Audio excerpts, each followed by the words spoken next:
relié à des choses à cause de rancœur, mais qui peut être envers soi, envers les autres. Et tout ça crée des liens dans l'invisible. Coucou tout le monde, une vidéo pour faire suite à la vidéo sur les énergies fin 2024, début 2025 sur la vidange du plexus solaire. Donc pour nous aider à nous accompagner dans ce processus de début d'année afin que les choses soient les plus fluides possibles et plus alignées, on peut s'apaiser, continuer à apaiser cette colère avec le pardon. Donc le pardon à soi-même et aux autres. Alors le pardon, c'est tout un programme. Il faudrait des heures et des heures pour faire le tour du sujet, de la complexité, de la puissance du pardon. En tout cas, c'est quelque chose que je voudrais aborder rapidement en essayant d'apporter une graine à cet grand édifice qu'est le pardon. Parce que souvent, effectivement, on est relié à des choses, on est relié à des énergies, on est relié à des événements du passé et du coup à des émotions du passé à cause de rancœur, mais qui peut être envers soi, envers les autres. Et tout ça crée des liens dans l'invisible. Ça peut être au cœur, des liens aux jambes, des liens au plexus solaire. Donc c'est vrai qu'on peut toujours essayer de les couper, ces liens, mais tant qu'on n'a pas accédé à une sorte d'apaisement sur notre passé, il est difficile de justement ne plus vivre avec. Donc pour essayer de se couper définitivement avec les expériences du passé, on peut faire un petit rituel en se connectant justement à l'énergie du pardon. Donc on se met en méditation, on demande à nos guides de nous assister, de nous aider.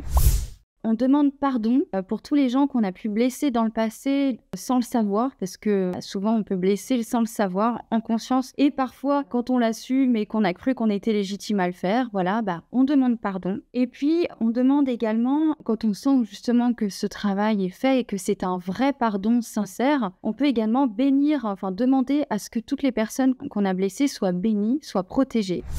Et après, on passe à l'étape numéro 2, qui est de demander au divin de couper les liens qui sont négatifs entre nous et d'autres personnes, des liens que d'autres personnes peuvent entretenir par leur propre non-pardon, par leur propre rancœur, que ces liens soient coupés et que vous puissiez justement vous en libérer. Parce que quand on est accroché à ces liens, qu'on les alimente ou non, c'est de toute façon des sortes d'entités noires qui sont nourries à ce moment-là. C'est pas forcément les gens. Donc même nous, quand on est dans la rancœur ou le non-pardon, on va nous-mêmes alimenter une énergie noire qui va, elle, alimenter des entités dans l'astral qui vont continuer à nous parasiter et parasiter d'autres gens. Donc c'est un cercle vicieux. C'est pour ça que c'est important de demander à ce que ces liens soient coupés et que, en gros, ces relations puissent être mises entre les mains de Jésus, par exemple. Voilà, qui pour moi est le plus puissant et le plus légitime à pouvoir recevoir la responsabilité des liens entre les gens, puisqu'il il va symboliser la vérité, l'amour et la justice. Donc il n'y aura jamais de jugement, il y aura protection et entre guillemets que ta volonté soit faite. Voilà, parce que nous, dans notre ego, on peut faire des erreurs, on peut se blesser, on peut ne pas savoir ce qui est le meilleur pour nous ou pour les autres. Par contre, le divin le peut. Donc de confier la relation une fois qu'on a coupé les liens négatifs à Jésus, c'est comme bénir de toute façon quelqu'un. Ça permet de lâcher prise et de pouvoir passer à autre chose.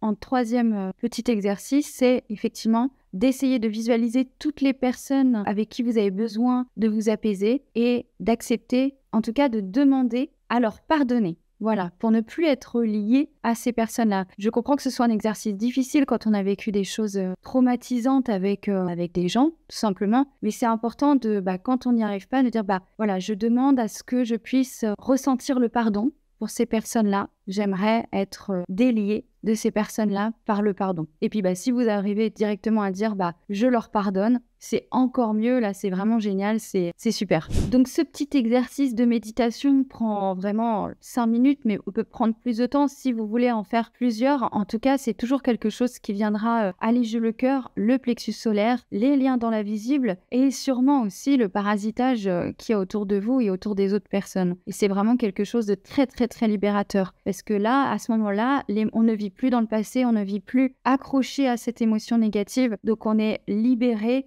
les autres aussi par la même occasion. Donc c'est vraiment fantastique, ça permet vraiment de passer à autre chose. Voilà, je vous fais des gros bisous en espérant que cet exercice a pu vous aider.